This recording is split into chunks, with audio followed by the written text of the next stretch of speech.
शिव का क्रोध। महर्षि भृगु ब्रह्मा जी के मानस पुत्र थे। उनकी पत्नी का नाम ख्याति था, जो दक्ष की पुत्री थी। महर्षि भृगु सप्तर्षिमंडल के एक ऋषि हैं। सावन और भाद्रपद में वे भगवान सूर्य के रथ पर सवार रहते हैं।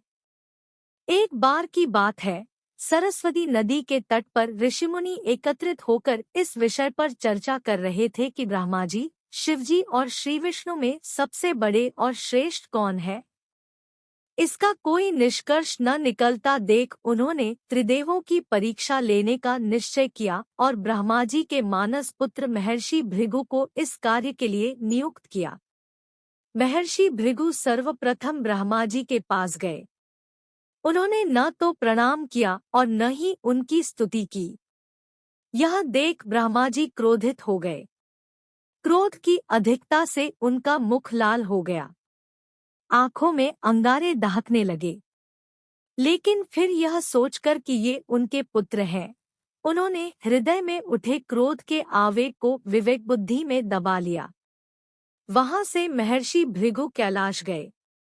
देवाधिदेव भगवान महादेव ने देखा कि भृगु आ रहे हैं, तो वे प्रसन्न होकर अपने आसन से उठे और उनका आलिंगन करने के लिए भुजाएं फैला दी।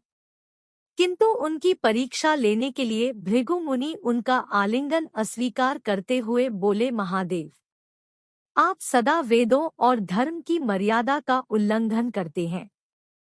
दुष्टों और पापियों को आप जो वरदान देते हैं, उनसे सृष्टि पर भयंकर संकट आ जाता है। इसलिए मैं आपका आलिंगन कदापि नहीं करूंगा। उनकी बात सुनकर भगवान शिव क्रोध से तिलमिला उठे। उन्होंने जैसे ही त्रिशूल उठाकर उन्हें मारना चाहा, वैसे ही भगवती सती ने बहुत अनुनय कर किसी प्रकार से उनका क्रोध शांत किया। इसके बाद भृगु मुनि वैकुंठ लोक गए। उस समय भगवान श्री विष्णु देवी लक्ष्मी की गोद में सिर रख कर लेटे थे। भृगु ने जाते ही उनके वक्ष पर एक तेज लात मारी। भक्तवत्सल भगवान विष्णु शीघ्र ही अपने आसन से उठ खड़े हुए और उन्हें प्रणाम करके उनके चरण सहलाते हुए बोले, भगवन, आपके पैर पर चोट तो नहीं लगी?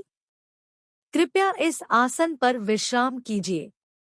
भगवन, मुझे आपके शुभ आगमन का ज्ञान न था, इसलिए मैं आपका स्वागत नहीं कर सका। आपके चरणों का स्पर्श तीर्थों को पवित्र करने वाला है। आपके चरणों के स्पर्श से आज मैं धन्य हो गया। भगवान विष्णु का यह प्रेम व्यवहार देखकर महर्षि भृगु की आंखों से आंसू बहने लगे। उसके बाद वे ऋषिमुनियों के पास लौट आए और ब्रह्मा जी, शिवजी और श्री विष्णु के यहाँ के सभी अनुभव विस्तार से कह बताया। उनके अनुभव सुनकर सभी ऋषिमुनि बड़े हैरान हुए और उनके सभी संदेह दूर हो गए। तभी से वे भगवान विष्णु को सर्वश्रेष्ठ मानकर उनकी पूजा अर्चना करने लगे। वास्तव में उन ऋषिमुनियों ने अपने लिए नहीं, बल्कि मनुष्यों के संदेहों को मिटाने के लिए ही ऐसी लीला रची थी।